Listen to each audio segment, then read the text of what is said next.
he is there for. Now that I'm looking at Sven, like at one point, Sven is just gonna struggle. They have so much kiting potential. You have Boar, you have Beastmaster Roar that goes through Magic Community. We did not miss this first blood. What happened there? Because it didn't look like anybody on the side of Flight of Moon was low. And he died pretty close to the tower, so that just seems a little odd. Look at this. Boxy making the move over to try and secure the power rune. It is going to be top, though. Sadly for Koifa as he tries to run up there, but Iceberg, he's the one gets the refill on the bottle. Sometimes we even see both supports rotating, one on the top, one on the bottom rune, just to secure it if your mid laner is really relying on that mana regeneration from the bottle, which both of these mid laners are right now. I guess we'll watch this as he walked into tower range. Well, you know, sometimes you do stupid stuff early on so they don't happen later. Okay. You get rid of the stupid moments? Is that what you're saying? Yeah. I didn't know you could do that. That's a strategy I gotta try out my pubs now. Okay, now we're approaching the 5-minute mark, so Boxy, he can start going for the polling, but you can see V-Tune. He's reading exactly what the Darkseer wants to be able to do and trying to play against it as much as possible. Roger trying to get a block in on Insania here. And Insania, we might be bailed out by Mickey. In fact, he will. The Stormhammer was enough of a stun. He was able to get away from that boar. But just everywhere we look, it's just kind of good things for Fly to Moon as the Iceberg ultimate goes off, and it does finish off Insania. Everywhere we look, we're not seeing kills. So far, we missed two, but you know, I mean, the mistake Zeus ultimate. It's hard. Yeah. So Zeus got level 6 before the Storm Spirit got that kill on a support. Is gonna be almost level 7 right now. Stacking Null Talismans on Zeus is extremely efficient. Getting that mana regen and the spell amp is insanely good. Yeah, I could definitely see a world where Fly to Moon, with this kind of momentum they're getting off of the laning phase, it's not a massive lead, but it's a lead nonetheless, and it's going to be a really big lead if Iceberg can actually finish off with it here. 6. But he just barely got 6. The creep died, and he was able to get on out of there. And Earthshaker refilled the bottle for Zeus. Sadly, they did not get the Invis rune on top, so now Zeus needs to be more careful about the rotation coming out from that Tiny. Insania, you are very dead. He got a kill on the courier.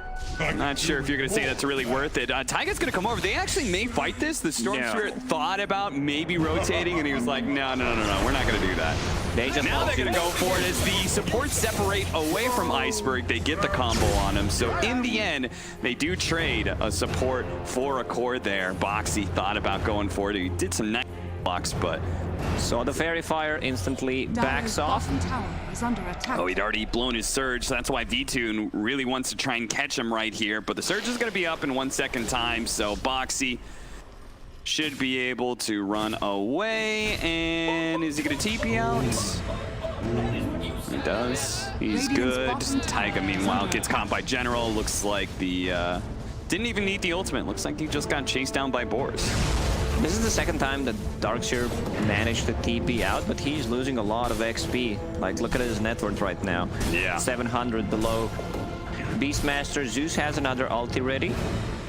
That's a lot of stats. This is a good item. I mean, you would want to have something like a Keen Optic plus Jelly on your Zeus. Storm Spirit making a move. Definitely could have got that kill. Looks like he's going to with the help of Taiga. Koifa still has half his mana pool, so... not in any danger, that's for sure. It's going to be hard for this Earthshaker to get farm in the mid lane if a Storm Spirit's going to be there all the time. So they may have to open up another lane if they want to get that fast Blink Dagger.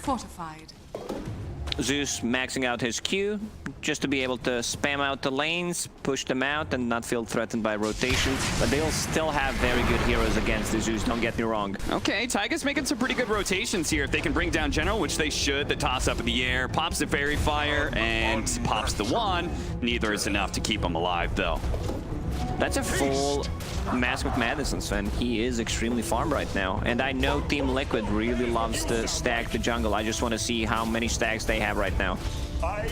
Always on a fly, getting found deep in the enemy jungle. I'm not sure if he was hoping to get a ward down, but he was spotted by that ward on the high ground. You could see him already pinging it out.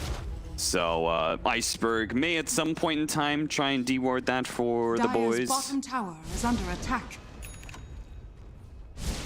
Oh yeah, look at that stat. What was that, 8 stacks? None on the side of Fly to Moon. Yeah, Team Liquid, they really love to stack some camps, and they have good heroes to clear it. Either Storm Spirit, Tiny, but I mean everyone pretty much except AA has a good way of clearing the stacks. The way they've been buffing the gold that you get as a support for stacking is, I feel like there's a lot of incentive to do so nowadays. And, I'm a bit surprised whenever I see a team not really do it at all. Insania being given the solo experience here in the top lane, but it's not going to last for long as Roger does a cute little cut through the trees and the Fissure block. While the Fissure may miss, they certainly have the kill nice and easy. It's one of those, you know, when you're playing Enigma, the threat of a black hole is actually stronger than the black hole itself. Goes with the Fissure here. Beware my Fissure. Okay, the last second of few seconds of God strength here from Mickey as he shows up to lane. They're gonna try and trade off towers here, but V-Tune is so hard to pressure and get out of this lane that it's looking like Flight to Moon is just gonna be able to get a free tower top with little to no punishment. Maybe a kill on Always Wanna Fly. The Fissure looking to be able to stall him out. The Avalanche though catches Always Wanna Fly, and he will get popped. Back over to the double damage rune. Taiga's going to try and protect that, so the Storm Spirit has the refill, body blocking, and Quickfoot does manage to grab it. Refill up, the double damage gets him the kill onto Roger as well. Nice teamwork there from Taiga, helping Quickfoot out. Storm Spirit and Tiny can make a move at any point of the game, and I like the build on Quickfoot, just getting that Orchid, not going for power threads, one Null Talisman Magic Wand, so that means that he wants to pressure the Lifestealer. One of the reasons why Lifestealer already has Manta queued up.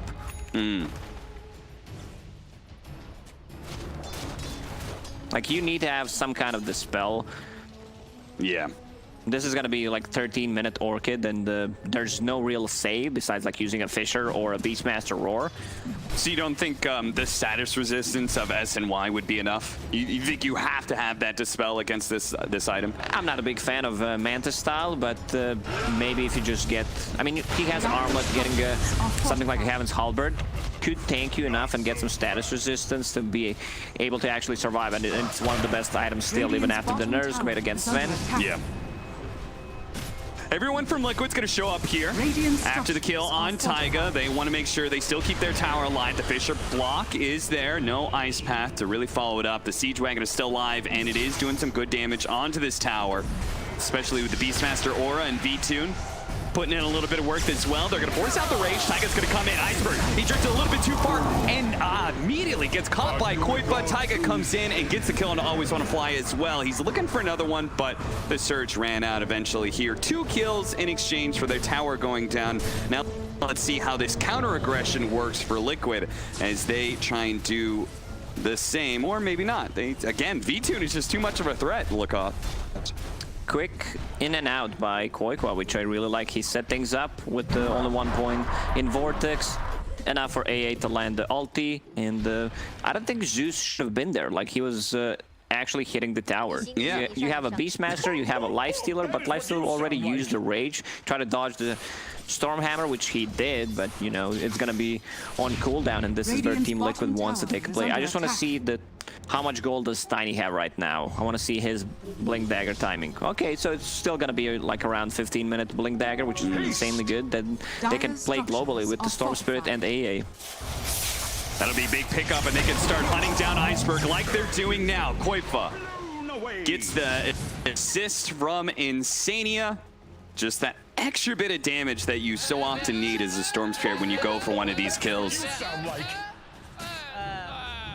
That's one of the reasons why no one on the panel, and we talked about it, did not like the Zeus pickup, because you're playing into Storm Spirit. He's still toe-to-toe in terms of net worth, but there's a huge difference, like when it comes to a mid-game.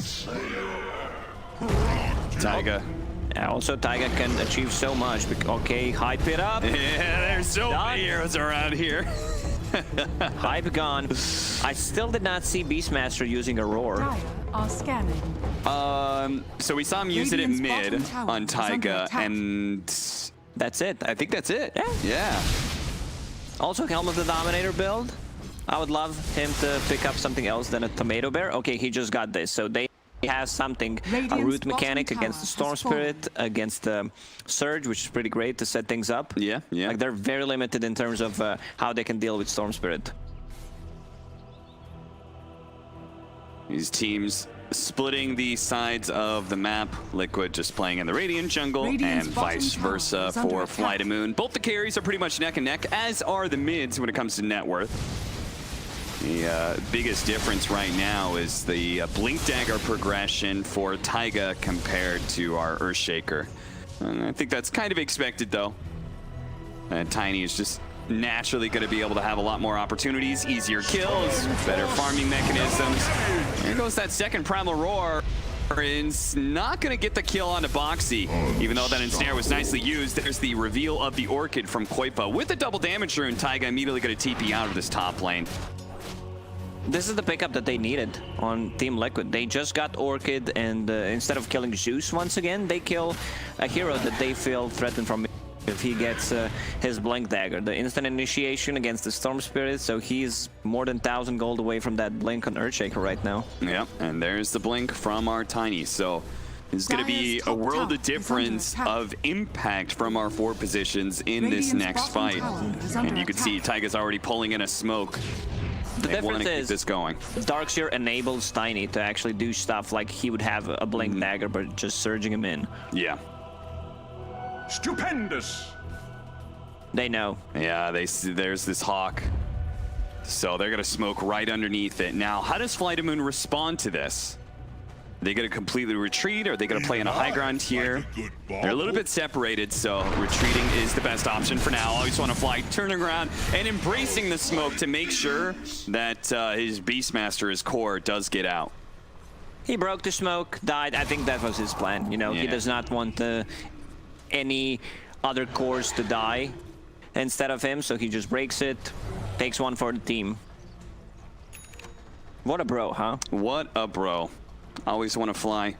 One of the oldest members of the CIS scene, still in professional play. And has seemingly brought a number of teams into that kind of like cusp of being truly tier 1. Koipa gets the initiation, follow up by Taiga. A quick kill on Always Want to Fly, but it's just a 5 position. It's just a 5 position, but Once Liquid again. do get out. Yeah, they killed him twice in less than 30 seconds spawn time. Radiant are scanning. Also, I think this is a huge debate going for that Manta style. I mean, alright, the ice another big blast. kill. Gives him the walk away. Cool guys don't look at explosions, Lacoste. Yeah, he did the math, you know. Uh-huh. And yeah, geez, Liquid just back and forth, back and forth. Now Taiga initiates on a general with no plan to do anything past that, I guess. Still very even game in terms of net worth, even though the score is 7-14 at the moment. Just 1K difference. Is there an advantage that you would give to a team with an even net worth at this point? I feel like it's got to be Liquid just because they have so many answers to Zeus. Yeah, they do. And Lifestealer going for that Manta style, we go back to that talk. Like, yes, you're gonna be able to... I'm not sure about that item. I've seen... Who was it? I think it was Liquid who bought Manta style on Weaver in one of those games. It's one of the biggest mistakes you can make, at least in my opinion. I did it multiple times. Yeah. I said never again, and whenever I see it, I'm just gonna flame it. Yeah, at least with Weaver, you could be like, well, I'm an agility hero. Lifestealer. I mean, it's not the rarest pickup in the world. Times in the past, we've seen Manta whenever Orchid has just been really prevalent and a big problem for him, just to have that kind of dispel, but it never feels good. Yeah, but maybe Manta dodge, you know, you impress someone, a higher tier team is gonna pick you up, like you Manta dodge 10 times. Like, this is it. This is the guy that we want to have in a team. So you think V2, in a way, is trying to submit his resume to Virtus Pro? Possibly. This game? Okay. Yeah.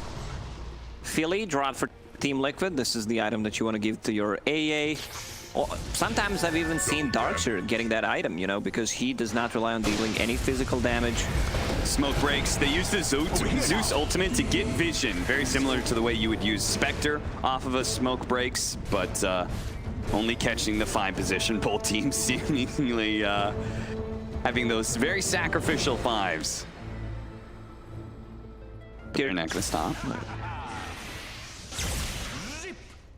Tier 2 items starting to drop. I saw Ensnare being picked up by Flight and Moon or a Clumsy Net. This is a great item. I think this item, sometimes you want to keep it even when tier 3, tier 4 items, especially against certain heroes. Yeah. It's Dire's middle tower being able to have an attack. additional disable. It's very unique from a neutral item. There's that and then the silence one, right? Prince's Knife and then the silence one. So there's 3 of them, I guess, in total. We'll ignore tier 5, so those don't count. What if we have a neutral item that stuns people? Yeah, just straight up gives you a stun. I hope Ice Frog's not listening. It stuns somebody, but it takes away from your stats. Yeah, it steals your stats. Like, yeah. You lose 2 intelligence. I don't know. That just doesn't seem like a good item concept, to be honest. Yeah, it sounds pretty shit. Good thing we're not in charge, Holocaust. Well, yeah, back to the game. Go on. I can feel the shade coming, Lacoste. I can feel it. Don't worry, Ice Frog's not listening, I promise. Radiant's middle tower is under attack. Yeah, back to the game, you know. Bounty runes about to spawn, 20-minute mark. Let's see who takes it. So far, 2 for Team Liquid. It's gonna be 3. They're the ones controlling the map, even though they are playing against the Beastmaster. But I don't think Flight of Moon is getting too much out of this Beastmaster. Preemptive TP from Insania. You know, sees a Life Stealer, instantly clicks it. Yeah, I'm trying to think, is there a timing that Flight of Moon is going to feel good about? Okay, they're just going to smoke it. They've got the Blink Dagger on Roger. This is what they're waiting for. They can get the initiation onto the Storm Seer. It'd be really big, and they're going to let it rip. Quick kill, an unstoppable streak claimed. Oh, but they're actually going to get the counter kill onto Roger. He just walks away. Not enough. Think it's going to kill him here, but the tree, probably still not enough. Still not enough. Like, let me just get the piece of paper and a pen, and it's minus 13, plus 6, yeah. It's not enough. Good call, Lacoste. Quick mass there is Taiga. Oh, it's one of those, you know, where you think, I do not want to use it, I do not want to waste it, but in the end, he just TPs out. Should have done it. Should have done it. Okay, well, Liquid, now they know they have to be careful, but at the same time, we have an Aghanim Scepter up on Mickey, so all of that kiting that you were talking about before, its impact is going to be significantly lessened by the fact that we have this big mobility item now.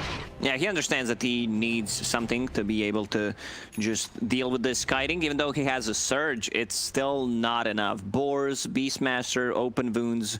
I also see him going for a BKB, so the only thing he needs to care about is going to be Beastmaster ulti. Structures are fortified. We really did not see too much out of Zeus. No, we haven't. I feel like I've said that thing for 3 out of 5 heroes on Flight of Moon in the past 5 to 10 minutes. Yeah. You would not be wrong. In Liquid, I mean, they say, okay, Echo Slam was used. We know about the Blink Dagger. They are not that scared of taking team fights, and a nice combo that almost caught V-Tune. Boy, that was super scary. The Avalanche toss into the Stormhammer could have just 100-0'd him, but he managed to get off the rage just before the Stormhammer landed. And now, trying to catch somebody here, Mickey. Okay, toss combo there, pull him into the tier 2, so V-Tune takes a little bit of extra damage. Dire's bottom tower has fallen. And just like that, not really looking in the greatest shape here. General, meanwhile, that Beastmaster that we've been talking about, just haven't seen a ton from him. He does have a lot of items, at least. Helmet Dominator, Blink Dagger, and Medallion, soon to be Solar Crest. No Necrobook. However, I think he just feels that Necro Warriors are gonna die to 2 Sven hits, and he's not gonna get too much use out of that, so he's just going for the Medallion / Solar Crest, which gives them even more chance to, you know, kite around Sven, buff his teammates up, and also opens up the Roche. And they do really need that minus armor to help out the Lifestealer, right? Because we've got this big boost of armor from the Sven. Yeah, right now, Lifestealer really does not deal much damage with this item build. Dire's bottom tower is under attack. This is... How much is Warcry? It's something like 10 armor or something like that. I believe it is, yeah. It gives a lot. Someone was playing position for Sven. It's the CIS classic in the old days that the hero was used to counter like certain strats, like a Drow Ranger, Vengeful Spirit. This would be a good initiation, but a counter blink from General. Great heads up, quick play from him that gets away from the initiation of Taiga. There's still a tier 1 tower on the top lane. Dire's bottom tower Liquid does not have the best like Roche taking lineup unless they use Sven's ulti. And there's always a threat of a Hawk, so Liquid wants to take a fight first and then go into Roche pit. 15 armor. 15, okay. 6, 9, 12, 15. I was gonna say, like, I think it might be more than 10, but it just sounded so absurd, giving a plate mail to everybody, you know? Plate mail and a half, that's what it is. Yeah, for 8 seconds. I mean, most team fights are determined in the first, like, 5.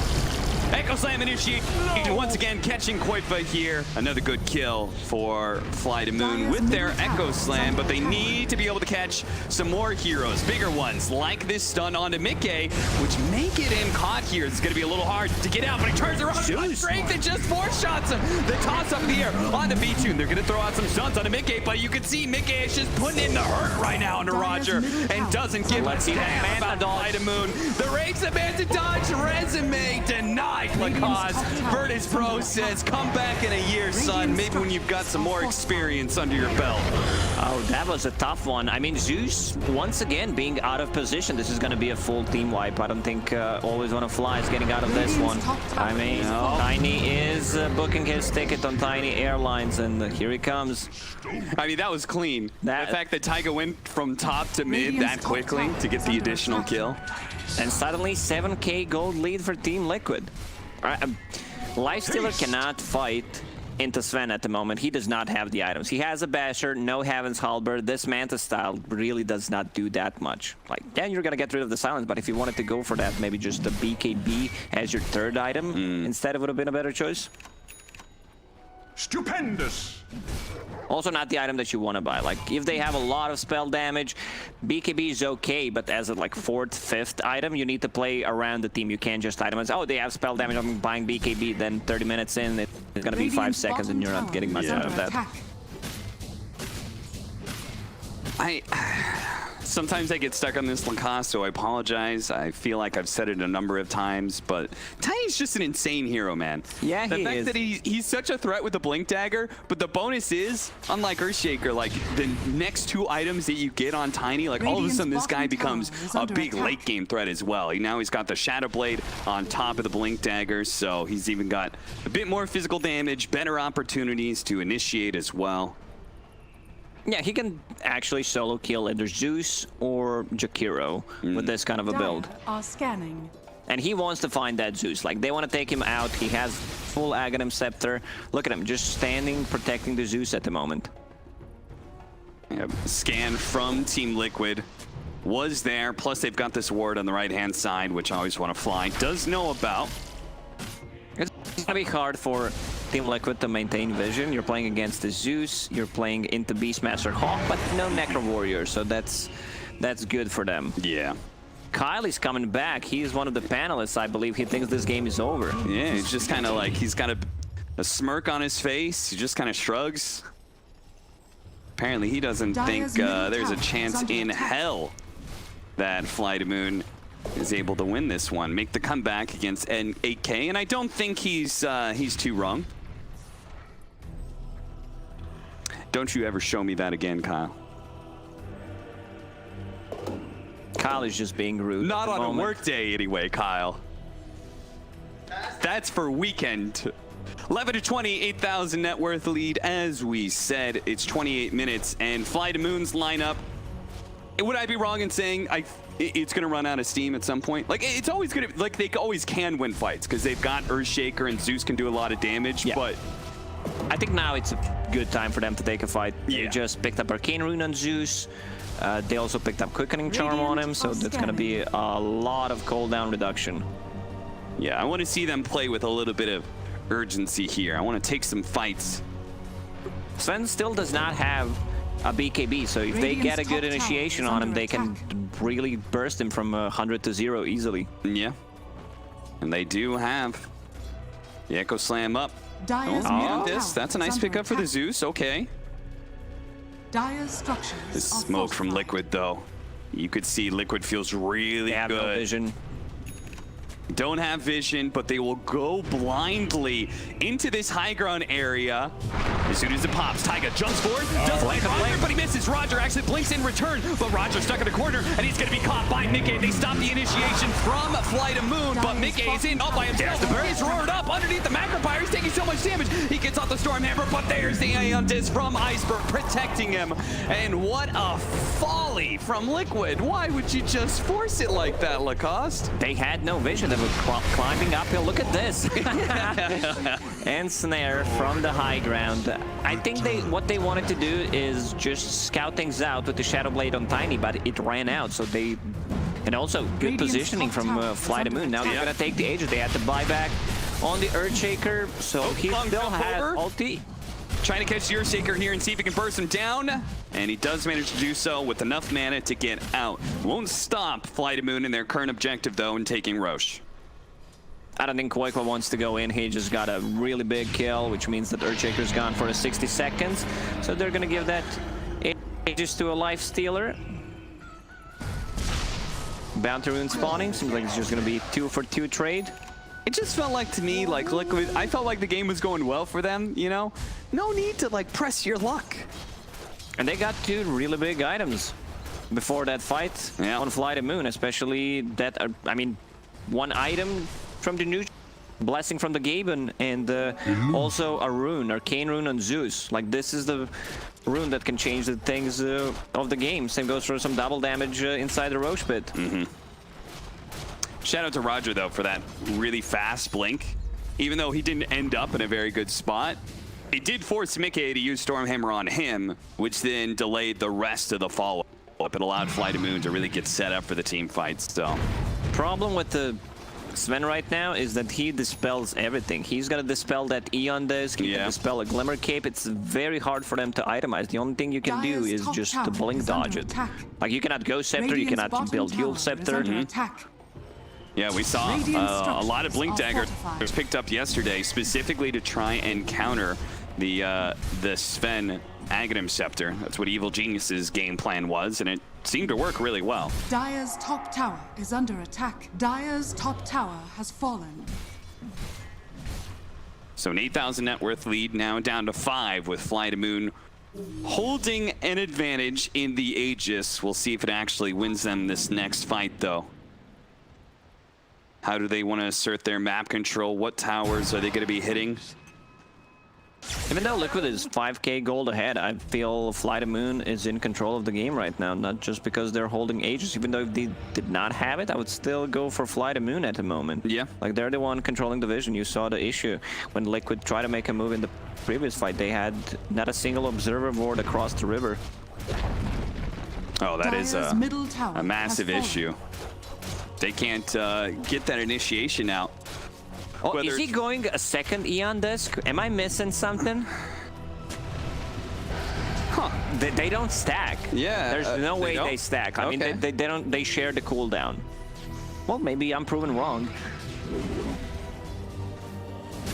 That would be so weird. How do you deal with the Dispel from Stormhammer? You get a second Aeon Disc.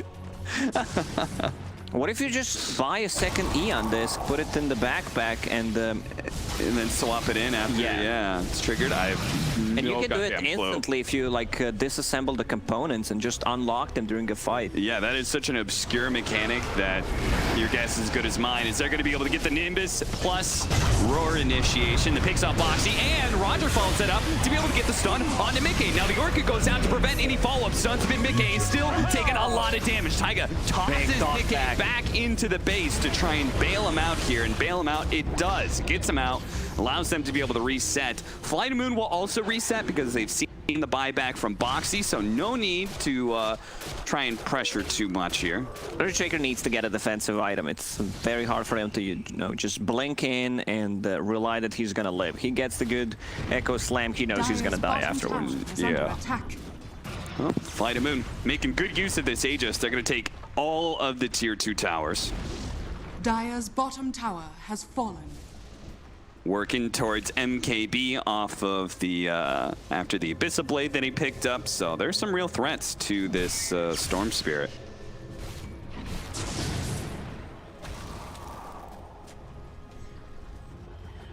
And now we see the sweep back and forth. Flight of Moon just trying to control the map, keep Liquid locked inside their base, and wait for maybe some sort of misstep, some sort of potential pickoff, and failing that, I don't know. Do you think they'll go high ground with this Aegis and try and make use of it?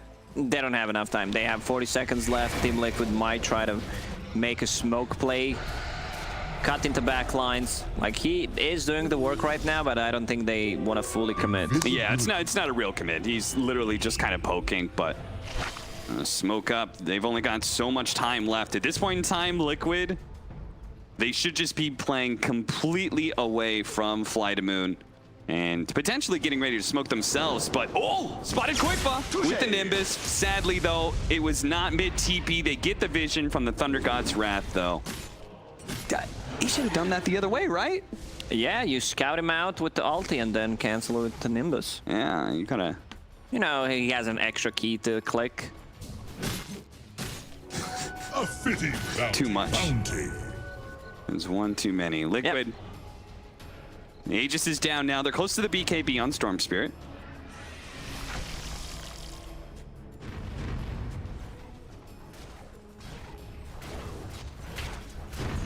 The net worth advantage has completely canceled out. It is a dead even game, but with Flight of Moon controlling the map like you were talking about, and if that means that they do win a fight, it's very likely on Liquid's side of the map.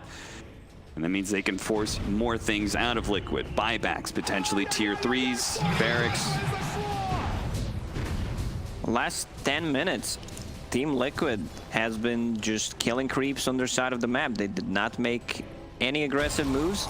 And right now, Flight of Moon, they have ways to deal with this Beastmaster. Sorry, Sven. With the Beastmaster, they have Abyssal Blade. Even though he's building status resistance, he still does not have a BKB.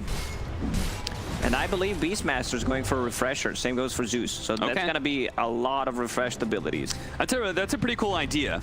Mickey does have the status resistance to help deal with that. Initiation on always want to fly. He gets away off the Glimmer Cape at the same time. V2 trying to get the face of Mickey. Now, they didn't pop the God Strength here, the follow-up initiation. Koifa is still alive. This is BKB. He's got to be careful. The Primal Roar, though, pulls immediately up to the Beastmaster into the 2-man.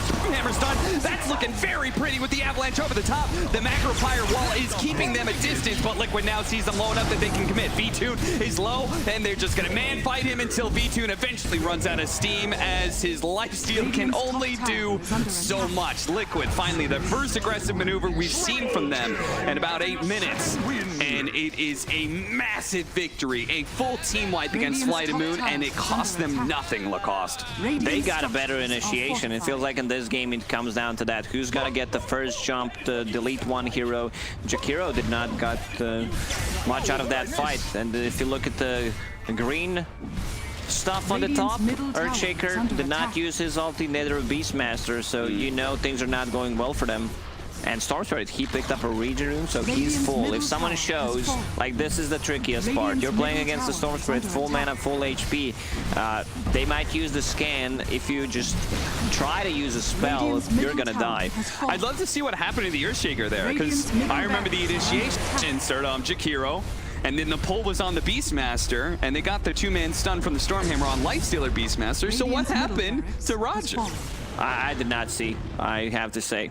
It was a pretty chaotic fight, and I'm also not the one who's controlling the camera. If I was at home, Cap, you could ask me any question, I would give you an answer for every single hero.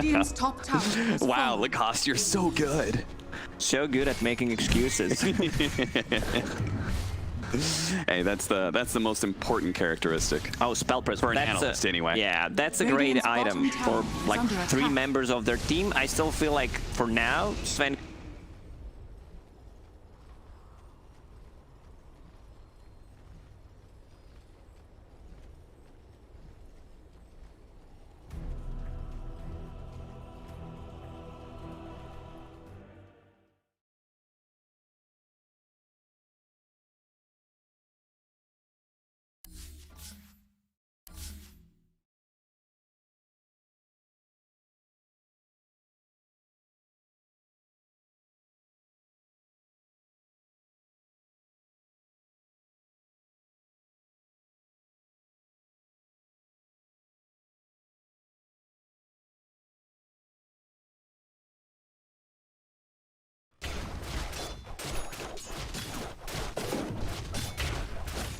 Radiant's B, bottom tower and then is they were under going to smoke attack. again, but I do wonder if that's still the game plan after being spotted like that.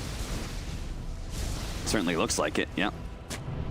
I'm going to go for it. So even if Flight of Moon very likely knows there's an aggressive maneuver in the future here from Liquid, they're still going to go for it. as Illusion they- escape bait.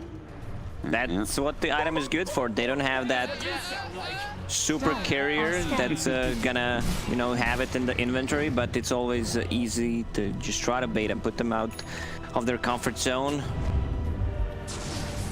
In turn, V-Tune, he also picks up a very important item in that MKB. Radiant's bottom tower is under attack. General just picked up a gem.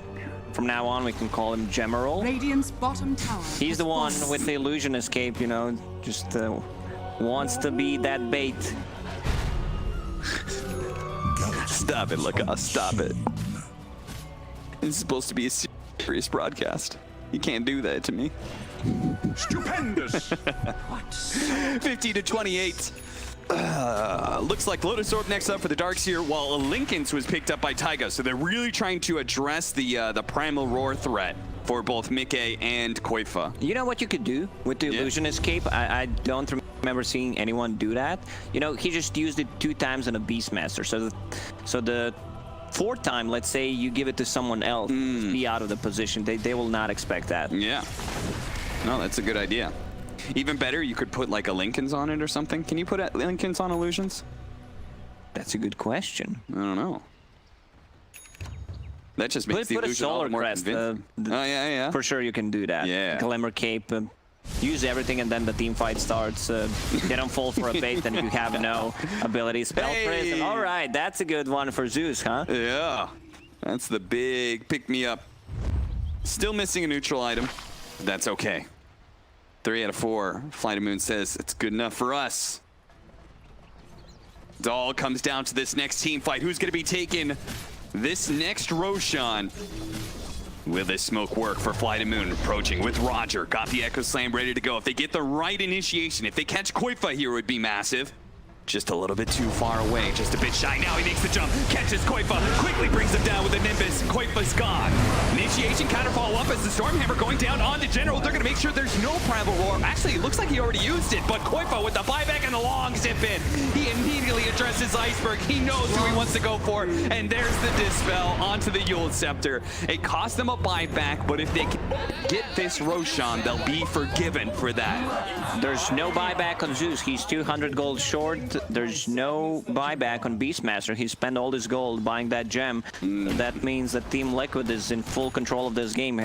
Even though Koifa used the buyback, he's going to be the one picking up that Aegis. So 2 lives, pretty hard to take down. He might also consider getting something like an E on this. What are you laughing about? I want to see more teams do that. Roger trying to go in and steal some of the items, you know, with the courier. I want to see teams do that as 5, you know, 5 couriers going in with their burst. That's a lot of gold if they die. True, but I mean, if you take a Refresher Shard or an Aghanim Scepter, you know, like that's probably worth it. It is. Radiant's top tower is under attack. Oh, toss forward into the rest of the team. They managed to get the Manta Dodge with the Stormhammer. Where's the Manta Dodge? Where's the Rage? Doesn't matter. V-Tune is going to be able to survive either way. Not feeling happy about it, though. Is this damn repair kit It's certainly going to slow things down here. Radiant Looking for the top initiation tower from is Ice under attack. Blast. Remember when Repair Kit gave multi-shot? Yeah. And you can use it 3 times in a row if needed. Yeah. Good old days. What was the most broken item that got removed? Like the Aghanim Scepter one? What was the duration of it? Like 5-6 minutes? I don't know. Yeah, it was like 6 minutes, I think. And the one from Underlords, that you cannot die? Yeah, Helm of the Undying, Yeah, that one was very broken as well. Can't wait for some items from Artifact to be implemented into Dota games. You know, What happened to our artifact heroes? Where's Prelix? where's Kana? Where's Kana? Where's my creep heroes? Where's Rix? Can you imagine if Frix had that ability? He just didn't really have a death timer. He'd just be Just old keep Meepo. dying all the time, and you keep killing him, and he's feeding the gold. Been wanting this. But his stats is like 400 HP, 30 damage, 0 armor. Yeah, yeah. That's what old Meepo was so good at. Remember when you couldn't push Meepo's base because you'd kill him on your side of the map, and by the time you got to his side, he was already there. Good jump onto General. Very important kill. Somehow he still managed to get that gem back, I guess with the courier, because Liquid did not see it, but he lost it once again. Arcane plus regen on Storm Spirit. Nice.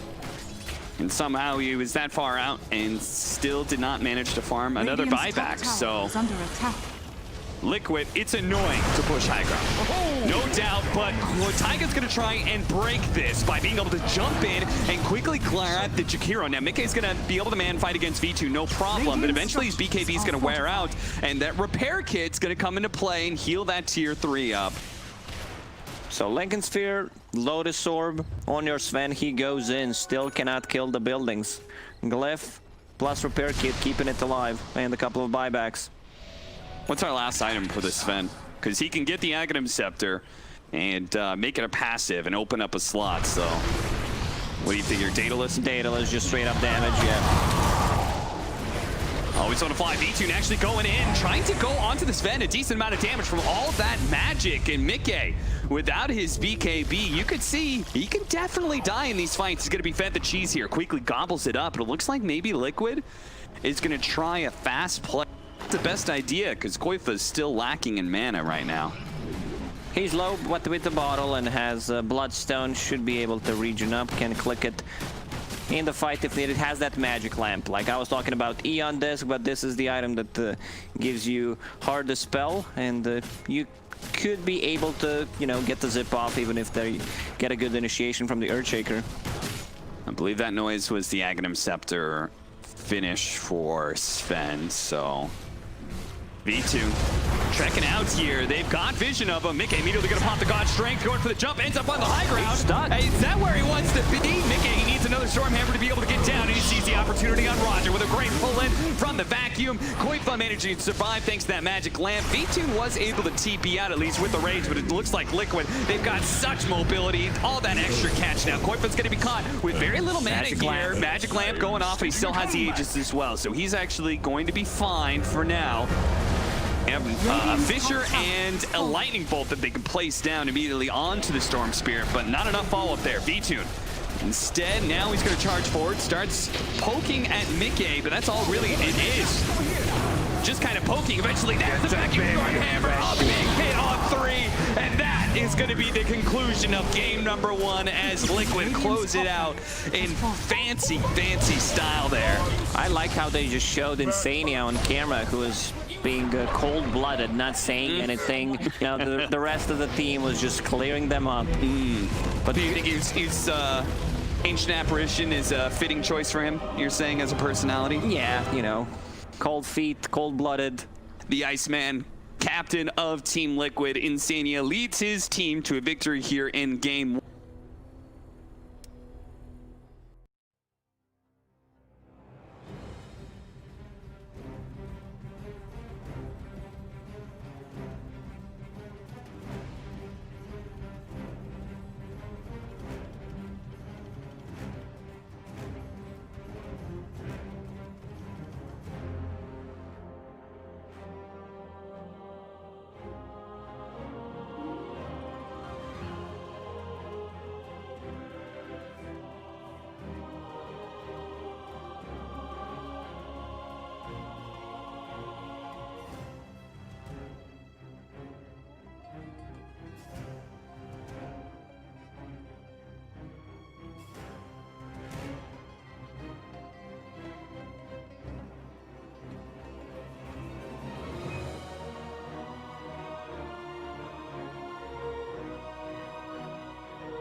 5 seconds Team remaining. Liquid's turn to ban.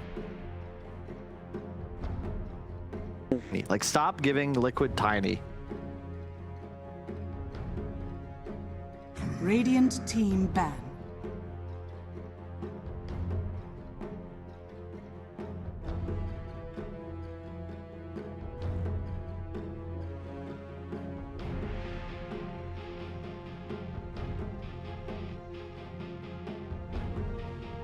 Ten seconds remaining.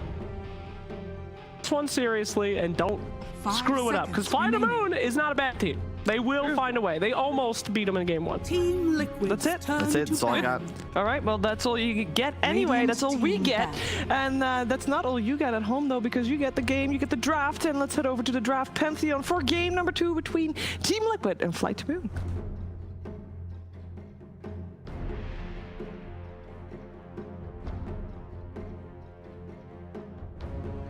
Ten seconds remaining. 5 seconds remaining.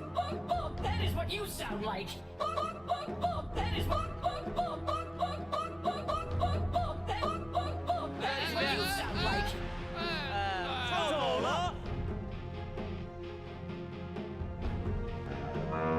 Team Liquid's turn to pick.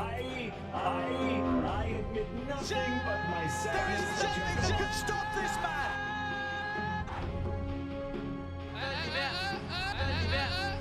Oh, hello. I didn't see you there. It's a pleasure to have you all join me for Game 2 of Team Liquid versus Flight of Moon. Now, I wish I was here to bring you some better news, but unfortunately, a certain BSJ wasn't here today, and I think he's been very unsatisfied with the way that 10 this draft panel has been seconds remaining. behaving. Now, I'll try my best to... No, Banana, no! 5 seconds Oh my god. remaining. You're alive? Admir, give me your hands! Please! I'm alive too. Oh my god! I'm also alive. Jenkins is also alive. It's a Crimbus miracle. Gentlemen, I know you were just in shock as I was after witnessing Team Liquid potentially get their first series of the entire tournament, of the entire group stage, but they still have one more game ahead of them. Fly to Moon, however, that last pick, Zeus, did not bear fruit. I don't really know what they were going for with it. Did not really win the mid lane matchup, had so many difficulties in the mid to late game, still managed to get relatively farmed, still managed to bring it to a 50-something minute game, but still it seemed like they were destined from failure from the start. It does seem that way, you know? I want to go back to the draft. It seemed like a forced Zeus pick. We saw that Lifestealer had to go for the Manta style, which is a very questionable build, I would say, for a lot of people would probably be questioning that. No damage on that item whatsoever. It's purely defensive. It really doesn't do much for him. Like I really feel that was a drafting issue. I feel like Fly to Moon currently is a better team with how they were playing. I legitimately think that I completely agree with this point. Considering how bad their draft was, they played really well. They did great. Yeah, that's how I feel as well. Okay, well that's compelling then, but then is it worth trying to force feed another Lifestealer draft? Because this was a first phase pick. They had the Shaker, they had the Lifestealer. It seemed like they had either comfort on the mind, because like you had mentioned, V2 and Lifestealer forced to be reckoned with, proved to be the case in game number 1. And Iceberg, he's got plenty of heroes. It doesn't have to be the Zeus. You mentioned the Visage. The previous panel has mentioned the Tiny. He's got a lot of tricks up his sleeve. It doesn't necessarily have to be this way, but they opted for the Lifestealer. And as we jump into draft number 2, it is going to be a Warlock and Sand King first phase for Team Liquid, and an Undying followed up by an Anti-Mage for V2 and Flight of Moon. This is literally Team Liquid opening up with something a little bit weird and new for them. They open up with the Sand King, but instantly get answered with the Anti-Mage, because it's historically considered as the hero to pick versus SK in the lane. You should be able to dominate that lane. Sand King did get a couple of buffs, but I don't think that's enough to outright win a counter lane. To be fair, people are playing the max Burrow Strike build And I do think that actually does a lot better, the Caustic Burrow Strike build versus the Anti-Mage. It's still not good. I mean, especially into an Undying, it's hard. That's a hard lane. You can still put Sand King 4 though. That's an option for them, 100%. right? Radiant I think team that's back. definitely an option. And man, Sand King Warlock, what a team fight! Like with just these heroes alone, it's very difficult to draft something that's going to team fight better than that. What I really Team like about Liquid's Flight to Moon turn is to they're ban. opening with the Anti-Mage. Now the thing with the Anti-Mage is he's played by VTune. You know that you're reserving this a higher priority pick for Iceberg. And Flight to Moon are a team that their versatility on cores is very limited. Like on all of their players, pretty much. It's Roger and Iceberg that are pretty versatile. The other 10 ones, seconds just remaining. pick them what they're good at instantly and then Radiant reserves these picks team for back. Iceberg. I think that's very solid. As long as you don't pick something that's countered, like in the I was first gonna say, I don't know if you, I don't know if you want to do that if you're just gonna pick into a counter, but you know, I think they Team probably Liquid's turn to learned their ban. lesson from that one, because I honestly feel like from the last few series that we've watched from them, they're feeling themselves. Like they're feeling really good just about their play and playing their style, and I think that was just an outdraft. That's all it was. So we were satisfied with the way that Flight of Moon played. What is it Radiant about the way team that back. Liquid played that didn't really inspire confidence for you in that game one? They had their Sven, they had, you know, comfort heroes, they had Koikfa and Storm, but We could also put it this way: you see two drafts, and you Radiant expect one team draft to pick. to crush the other one, right? And then that really doesn't happen, either because of the mistakes in the laning stage. You make a couple of mistakes in the game, and you expect them to crush, but they don't. That doesn't necessarily mean that they played super poor. Right, that's kind of where I'm at. It's just I expected a lot more out of the draft. That's it. It's not nothing, you know, nothing against them. Like I think Liquid's a great team. In fact, I would say that like Liquid, if they're in their prime form, I think it's safe to say like they're way better than Flight of Moon. I mean, this is the only team that's taken a game off of Secret in Secret's last 18 games. And This team, that's it. I love the Rubik pick for Flight to Moon. However, usually this team, 5 seconds when you look remaining. at recent months, they would pick Rubik almost first phase every single game. But that's when they had Aloha Dance. He's been removed. Roger is here now. Is Rubik one of his best heroes? I'm not completely sure. I would say that he can definitely play it well, but it's not one of his signatures. It's still a really good Rubik game. You already see spells that you can steal. Pretty much Fatal Bonds, Sand King Stun, anything from Sand King is decent. Anything from both of them, Yeah. actually. Like if you steal the Warlock slow, it's crazy good Yeah. on Rubik. The heal even is pretty solid. Yeah, it's a good Rubik game. By the way, look at Team Liquid and their Radiant bans. team They're pick. banning out every single general hero there is. Like Doom, Clockwork, Darkseer, Batrider, Beastmaster. This is all offlane. I mean, you want to pick an anti-mage, you really need to protect that lane, and so the thing that you'd be most concerned about, probably the off lane.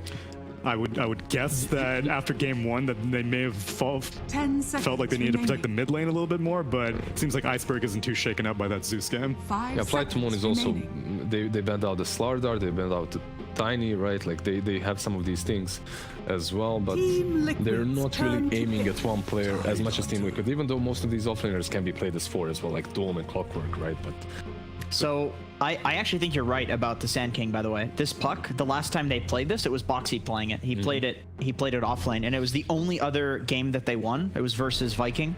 That was the 10 only other game seconds that they won remaining. other than the secret game was with the Boxy puck. I think it's a great answer to Anti-Mage. 5 It's seconds remaining. not the best in lane. You can get mana burned. You can definitely die once Anti-Mage hits level 6. But if you have a level advantage on Puck, like Puck has one of the best attack animations in the game and great damage. Like you can right click the crap out of Anti-Mage for sure. and, Pressure him. And versus Undying as well, you're kind of fine on that lane, right? Yeah, you're okay with that. Overall, It's not the Sand worst. King is a hero that definitely would suffer harder versus the Undying. Definitely in a core position. Like Yeah. you'd almost want the Sand King roaming, because at least that means he can go to other lanes. Yeah. And then in the other lanes, he can actually acquire some net worth by getting some kills or maybe just like pushing somebody off a 10 lane. seconds Whereas, you know, remaining. Puck obviously can't. Team Liquid right now, just look at this draft, man. They're like, 5 this is seconds remaining. Team Liquid that I've grown to know. Like, 4 heroes, every single one of them has a big ulti that you can combo somehow. The only problem is, in the current meta, there's so much brawling, there's so many mini fights, small skirmishes across the map, Radiant that very team rarely back. can you utilize all your combos at once, which isn't necessarily always a bad thing. You can fight with one combo one fight, with the other fight. but that's extremely difficult to execute versus some teams. Maybe they can do it versus Flytomo. Especially teams that are kind of tanky. Between an Undying and a Tidehunter, these skirmishes are going to take way longer than you'd be used to. And against an Ant, be able to win or take some heroes out of the map, take an objective, and then immediately move towards wherever Anti-Mage is on that side of the map. So this Tidehunter pick definitely encouraging. How does Void versus Tidehunter fare? Because Liquid was specifically banning out a ton of general heroes, wanting to make sure that safe lane stays under control, stays protected, and they end up with a Tidehunter. How's that Void Tide matchup? It's definitely fine. Like it's fine for both. Tide is playing against a melee hero, so he's totally cool with it. But if you're Void, like Tide does this burst damage in the lane, right? He anchor smashes, then you just press the Void Q off cooldown, and you don't take any damage. So both of them will farm, and I think you would prefer to have a Void farming.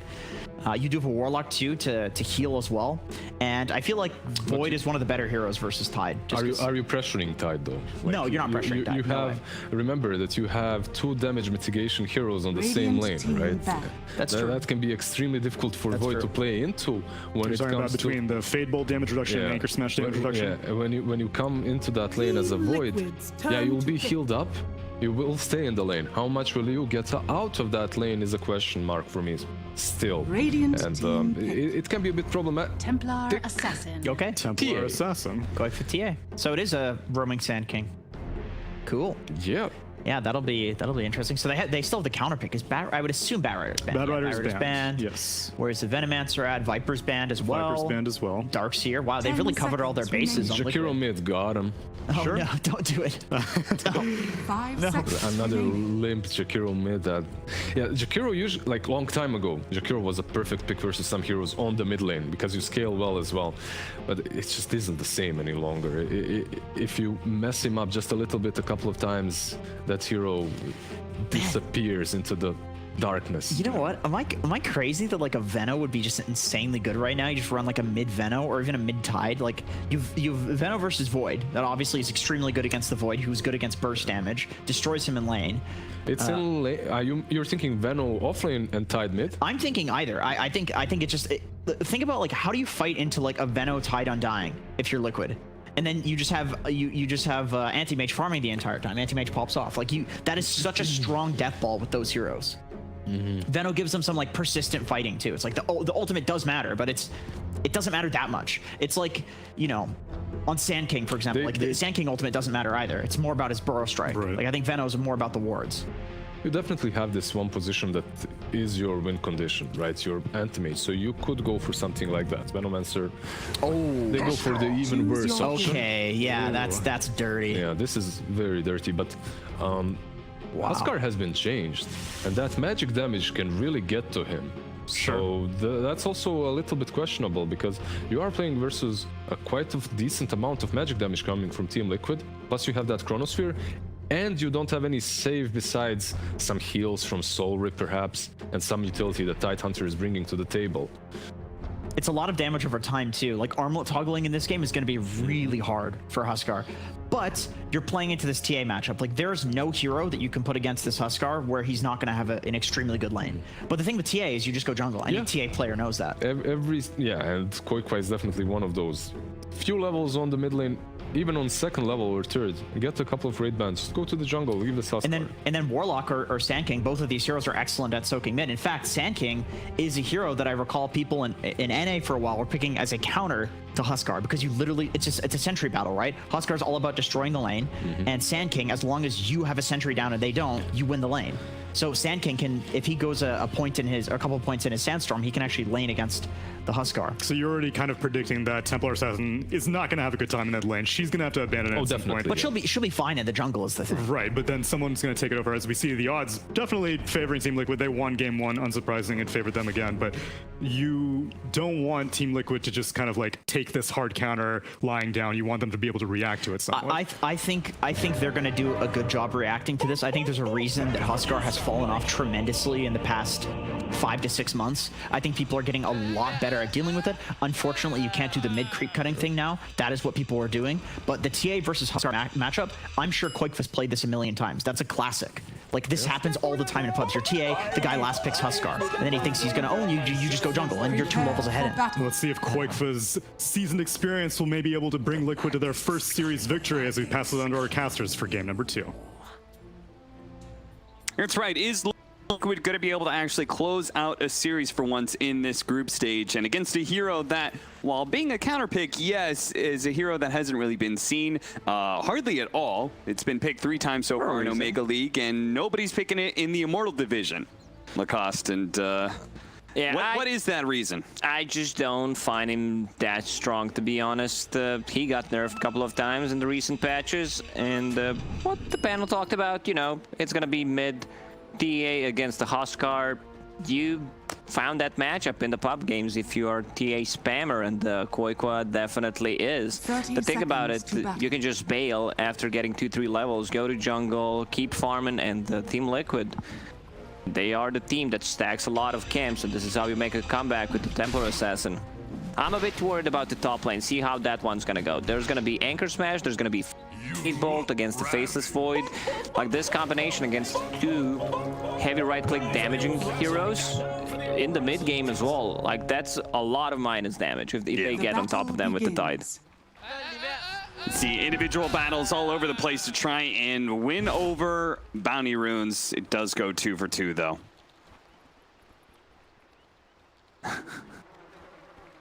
Well, at least Mickey will have the Warlock in lane, so he'll get a lot of, like, he should be able to survive through all this harassment, but it's the CS that's the big problem, right? Yeah, I don't think they can kill Mickey. There's no real burst damage, so both Tidehunter and Faceless Void will farm in this lane. It's just how much Faceless Void can get out of this lane. Let's see the mid matchup. So it's gonna be Psyblades, level 1 on Koikwa. Try to get as much damage as possible, always on a fly. This is one of his best heroes. You know, he's not afraid to die after using his mana. Dyer's Courier. Or I anyway, just casted this match, or not this matchup, but 2 days ago we casted the Huskar versus Void Spear, I think it was. Hellraisers played that against Bait. And while they did manage to win, it was surprising how Danny was actually able to do pretty well in those first, like, 5 minutes of CS. We'll see if Koikva is able to do the same with Templar Assassin. That's probably a little bit more of a difficult task. So far, so good. 5 CS on TA, 3 CS on Huskar, and he's very low. Koikwa just bringing some extra regen. And this is exactly what you want, as far as I know, in the matchup, right? You just push the wave into the tower, and it kind of bounces back and forth. Yeah. And I love what they're doing on the bottom lane. Sanking, getting Caustic level 1. Like, he's not relying on mana to pressure the AM. They're just pushing the wave, and then they can get the pull off. You can see it. I thought they're gonna do that. Taiga is the one who's actually farming here instead of Boxy. Boxy's just playing that position for Puck, and he has a phase shift level 1. We'll see how well the later part of the game goes. Because one of the big problems against AM, right, is that spell shield. Yeah, against the Burrow Strike, it could easily just backfire. Just on your whole team. Guys, I got him. We've all been there. Yeah. Not very fun. I always want to fly doing a good job of trying to shove these 2 back. Meanwhile, camp that's pulled into the hard camp, and Liquid and Hellraisers, or excuse me, Flight of Moon fighting over it. I see that HR tag on Roger.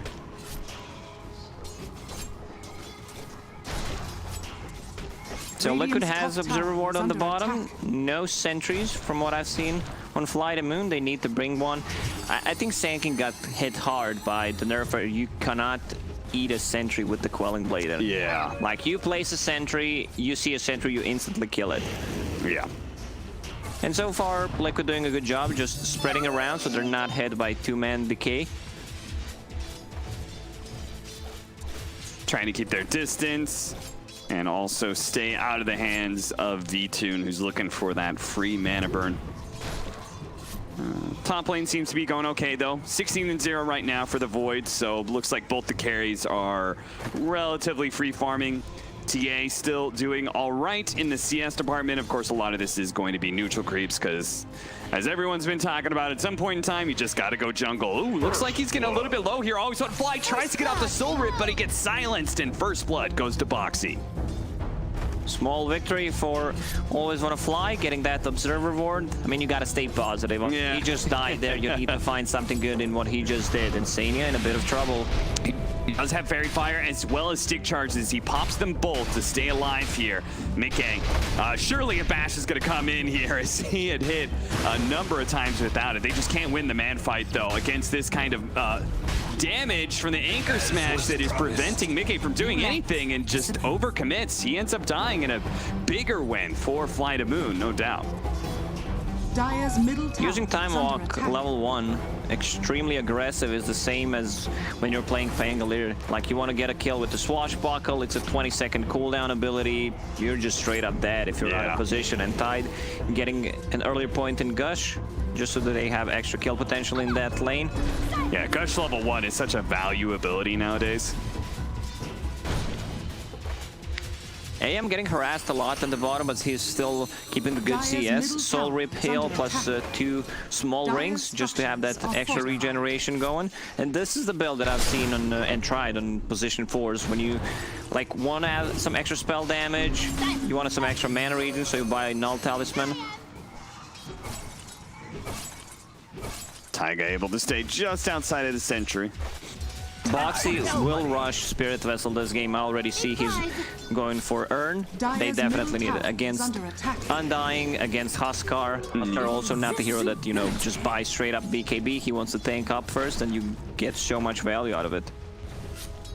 Yeah, I wonder if we're going to be seeing any of those other items, the Shivas and Scotty, anything like that. If anybody will really be able to build that, because we don't have the best targets. Yeah, they really don't have the heroes that buy these items. Maybe Void as a, like, 4th, 5th item at one point, but still, it feels like you need better items, you need damage items to deal with both of these heroes. One of the big upsides of the new Sand King is if you can play around neutrals, you feel really strong because of the new Caustic Finale doing percentage-based damage off of the max health of the creature. So if you can play around some of those bigger hard camp creeps to actually contest it. And you could see Taiga's trying to abuse playing around the neutrals as much as possible. Roger had been shadowing Koifer for a while with that invisibility, just being a nuisance. Haste! When Sand King's Caustic got changed, I was like, yeah, this is it. This is the buff that he needed. And then I try him in a pub game, and it's like, yeah, this is not it. It really is not. Yeah, initially when you're like, the Caustic Finale slow comes in, and every hit, and you're just like, oh, this feels great. I have this slow. And then you hit level 6, you're like, I don't want to even spend the point on the Yeah, ulti you're like, because oh it's yeah, useless. my epicenter is still shit. Yeah. Radiant structures Taiga are fortified. tried to go and cut some creeps, but Always Wanna Fly makes a really good call and picking up an early dust.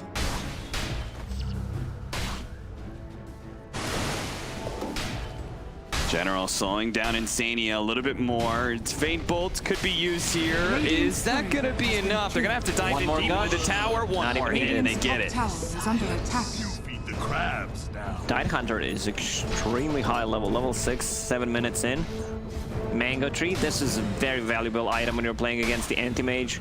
You know, it's gonna be good at every single stage of the game. Also, do not put your Mango Tree outside your base. Like, just do not just, but I'm gonna get the division.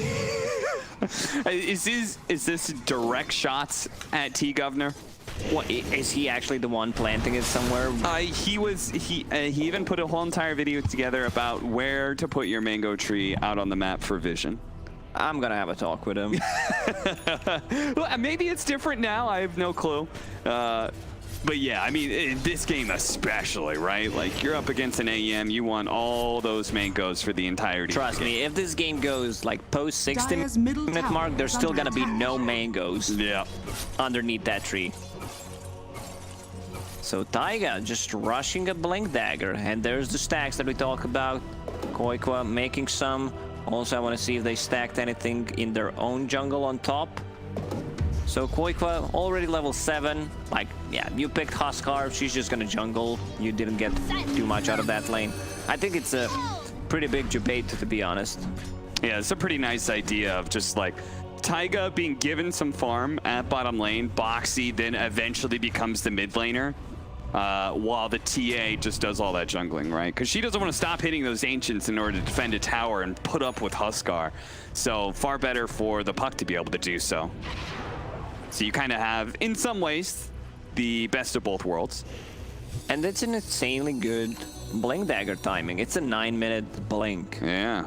Definitely something that you don't see. But I think what they can do right now is just shift puck towards that position 3 hero and just get the farm on him. Yeah, now that you have the Blink Dagger, like, do you really need much more on a Sand King? You know, I'm sure there are plenty of, like, okay, you get a Veil, that's a really nice pickup, but Dire's bottom tower is it's, under at attack. this point in time, You definitely do not Dire are expect scanning. Sand King to have a blink dagger. yeah. You want your Sand King to be playing off map as much as possible now. And they've been setting up in this mid lane for a really long time. And maybe Yeah, there's a small chance. It's still a Sand King, you know. Yeah.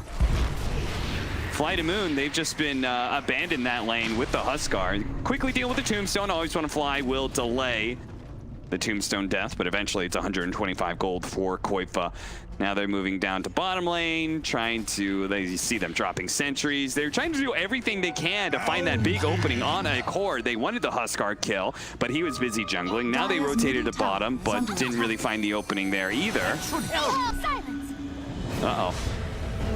Fortunately, the silence there. Comes the epicenter, he's got it, and there's the burrow strike. The burst damage is more than enough to be able to kill the Huskar. Big difference between this new Huskar and the first use of the Chronosphere as well. Mikke just wants an additional kill, and you can see why. They still have the Siege Wagon up, so they think if we get enough kills here, maybe, phase shift, not good enough. Still hits Boxy, still hits Mikke, and Mikke, time walks away. The burrow strike comes through, and it pulls V-Tune away from the Faceless Void. Like, Sand King will need to be careful about using that also. Like, there's some really nice spells to steal for Rubik. Rubik was always considered as one of the best heroes against the Sand King. Stealing that Burrow strike.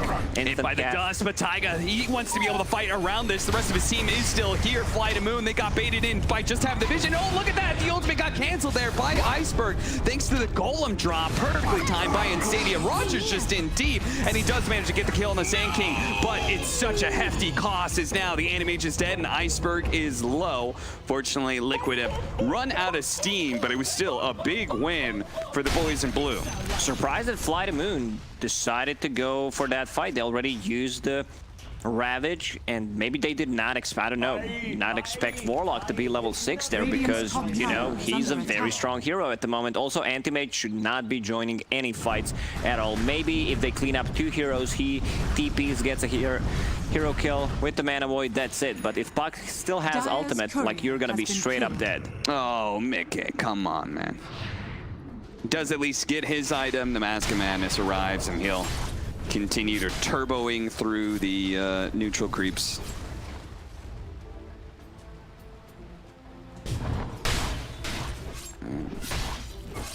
V-Tune heads up to the top lane with a Tide Hunter, so it looks like Moon's just putting a very heavy premium on trying to take these objectives, trying to take these early towers. I mean, with that play in mid that they made, and now this play at top, stacking these cores. I actually love what Team Liquid did, where they just gave a lane to Sand King so he farms his Blink Dagger, and now Boxy has a full Spirit Vessel because he was sitting on a mid lane, getting some XP on the bottom as well, plus some CS. It's been quite some time since I saw someone doing that. It was really popular like 3 to 4 years ago.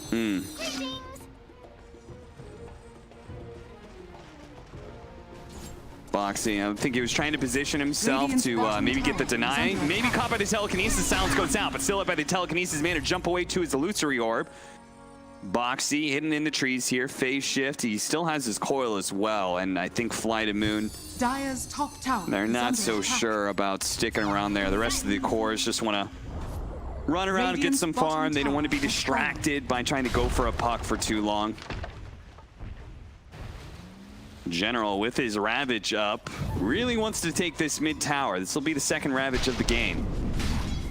Moon needs to bring sentries. You see Team Liquid already prepared. They have a trap, they have Sanking, just positioning himself well with the Sandstorm.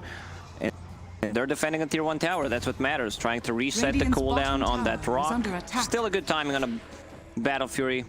Anti-Mage 13 minutes in on top of Power Treads. Yeah, meanwhile, Koifa, he's been just farming Machine, and he has the Desolator. The trap laid out, the smoke doesn't quite break though. They really need this kill on Flight of Moon, but it's looking like they're not gonna get it. Oh, that is very unfortunate. All right, this is a big DD for Huskar. He's pinging it out.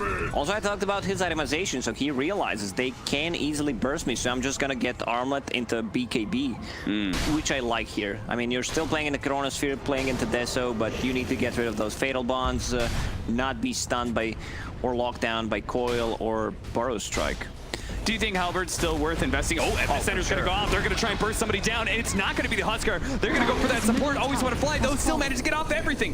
Tombstone goes out. They have a nice Chronosphere on it too. That's gonna be able to set Koifa up for the free damage onto Iceberg. Now they've taken down the primary damage dealer in general. He's gonna die without using his Ravage. Back over to the Undying, who eventually did die, despite the initiation from Taiga not actually killing them with the burst. They managed to get just the perfect Chronosphere. Now that kind of team fight win leads straight into Roshan. They get the kill on Roger at the end of it while they're still doing this Roche.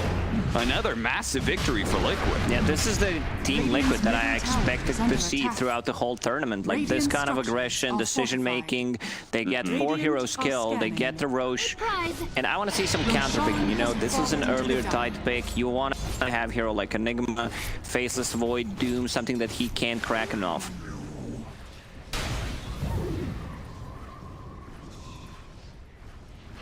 This Liquid, they have gone at 0-3, 2-1 by Viking GG, 2-1 by Secret, and the most surprising 2-0'd by Ninjas in Pajamas. Desperately need a win here, as well as another win tomorrow against OG if they want to be able to have a chance of heading into playoffs, even having a chance of being able to do so by participating in the play-in part of the group stage.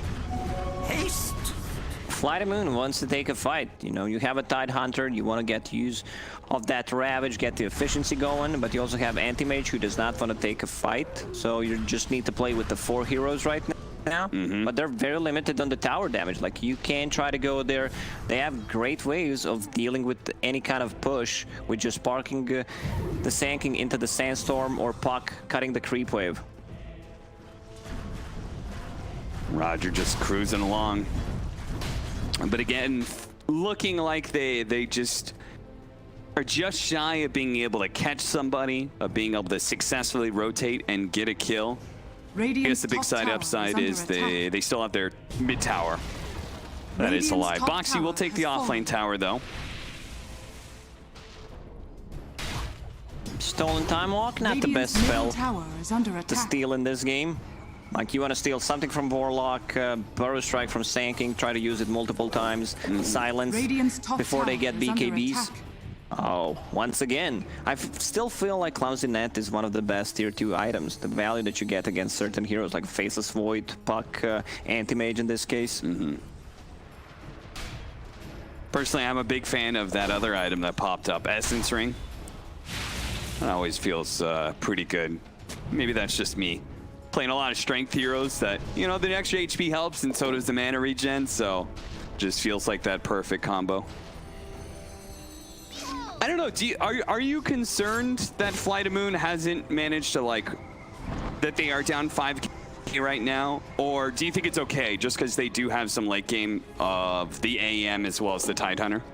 I've seen AMs, you know, just winning the games by himself, but he's playing into Faceless Void and TA. Like, TA is not a hero that falls off quickly anymore, you know. Before, TA was on a timer, but with the, I'm gonna call it recent changes to her talents, it's still insanely good late game hero. And I don't think Huskar is gonna scale, that's the issue. Like you have also position 5 Undying, who's just straight up food. Liquid. They are ones to push an advantage as soon as they get a big upgrade, and that is the BKB on Koifa.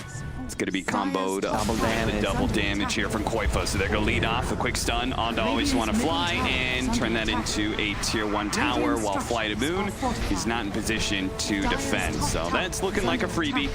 And Koifa is playing into like Rubik, Tide Hunter. He wants to be able, Huskar most importantly, he wants to get that BKB before a Blink Dagger, which I kind of really like. They have like no abilities that go through magic immunity. I have to say, I would feel a lot better about Fly to Moon's lineup if it was the previous patch. So, Magic Burrow Strike, and okay, they're gonna drop everything they had to be able to catch this Anti-Mage, and it was just enough. 1 stun leads into 2 more and gets the kill on a V-Tune.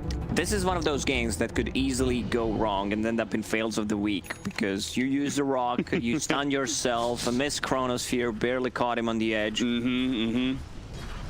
But instead, becomes a symphony of success for Liquid. Oh yeah, previous match, right? I remember the AM versus Void matchup because we were seeing that so often. The AM would go for that Heaven's Halberd build to try and deal with the Void. And then obviously Huskar was, I mean, that's a prime Heaven's Halberd hero right there. But the recent nerf, an extra 400 gold to the cost, feels like it's good enough. It's 2 camps for AM if he wants to go for that. And he farms that in, what, 15 seconds? I don't think it's that much of a deal for him. It's still one of the best items in the game right now. So why do you think he's not going for it? Do you think he just is trying to accelerate as quick as possible? That's his focus? On AM or Faceless Void? AM or the Huskar, either one. Huskar just decided to go for BKB because he needed to take a fight. He's, you know, very fragile. They don't have a save. But for other heroes, like what is Faceless Void getting? SNY, I believe, some status resistance. Yep. He can disassemble that easily at one point. Just get Heaven's Halberd, get Mantis Style.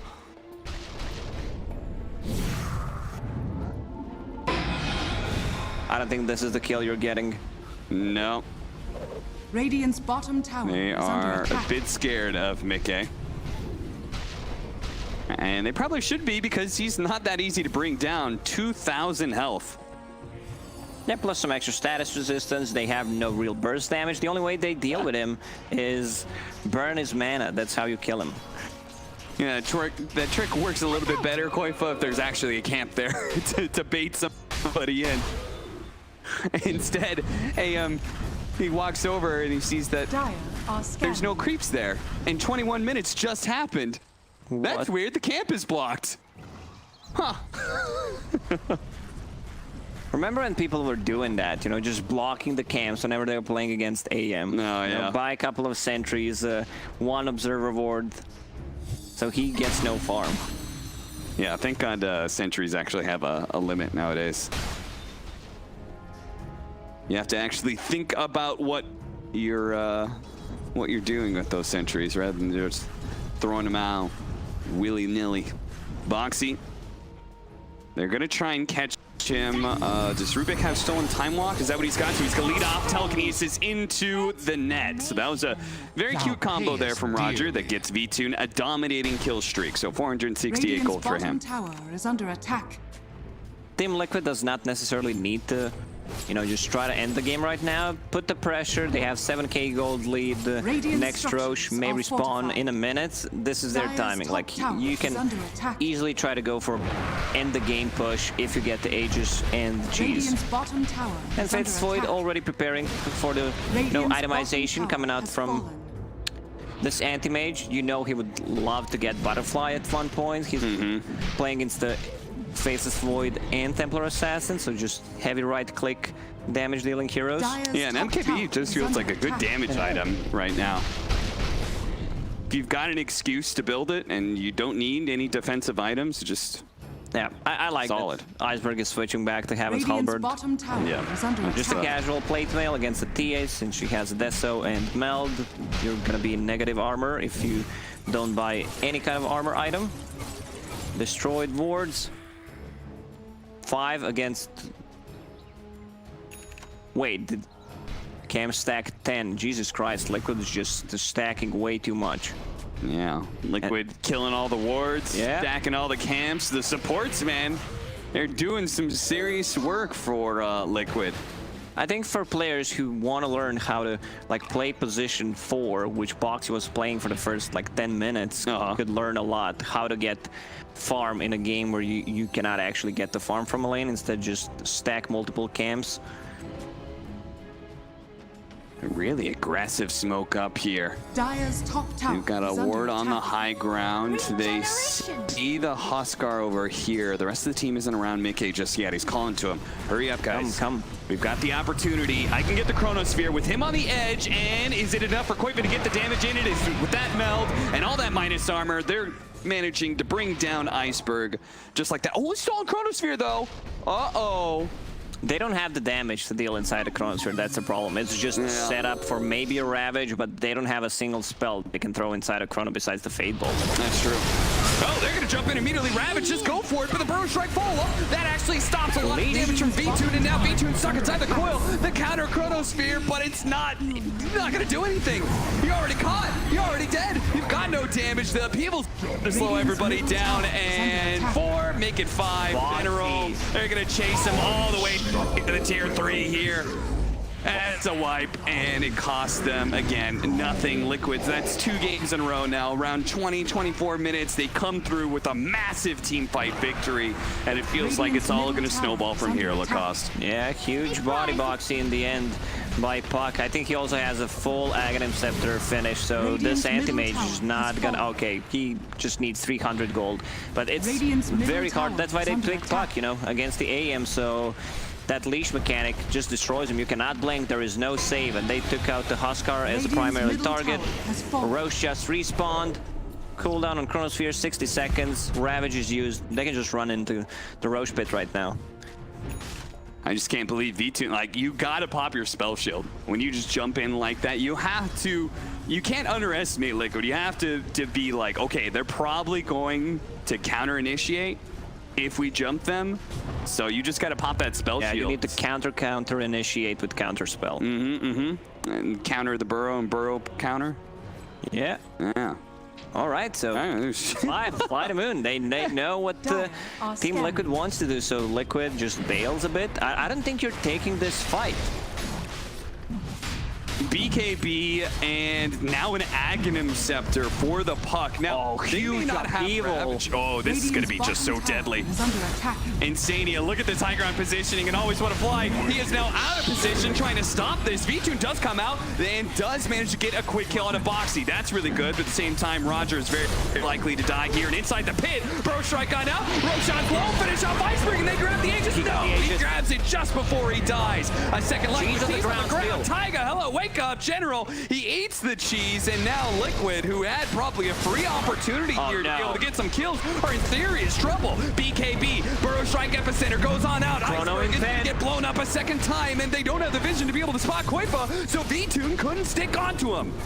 Only with the cores around, nobody has the detection, and now he's going to be kited around. General goes in, tries to bail out his core, but once again, he's going to die. Very last in a team fight. Liquid, looked great, and then it looked a little awkward, and then it looked uber great. Yeah, that positioning from Insania, standing on the high ground, Fly the Moon, they understand we need to get the vision of him, so always on a fly, tries to run to use a tombstone to get any kind of vision to stop that, but failed to do so.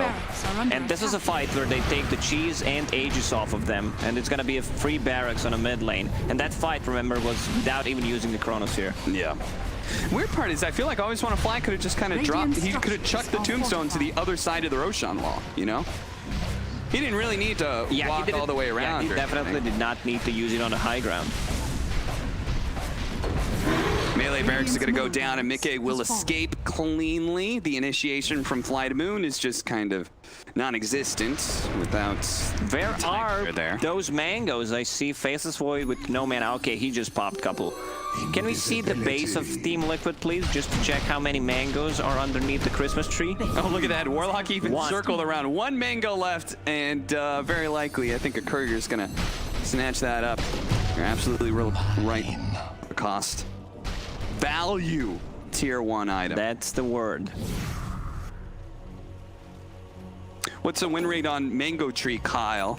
Who's already down here thinking Liquid has got this in the bag, as is Sheever. Say what? Okay. Making things He up. said 7%. I mean, that was really not smart of him to say anyway, but whatever. Yeah, classic Kyle. Liquid, get onto the high ground here.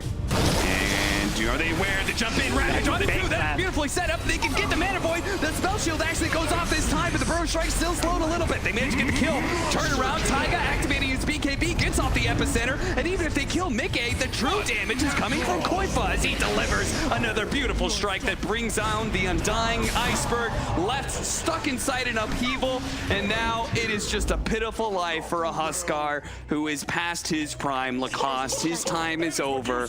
And now the stronger carries will rise up. Yeah, he's not having a good time. It was a great setup from Flight of Moon, you know, using the Ravage there, blowing up Faceless Void before he could get any spells off, but still not enough. Like, they also needed to bring Koiko down because they just call it. That's it. Like, I mean, there's nothing they can do in this game anymore. Liquid, Radiant's bottom tower they finally win a series, and they do it very cleanly, too. A nice 2-0 against Flight of Moon, so they are still in contention to be able to play in that playoffs, but a stronger opponent lurks on the horizon. I believe tomorrow they have to match up against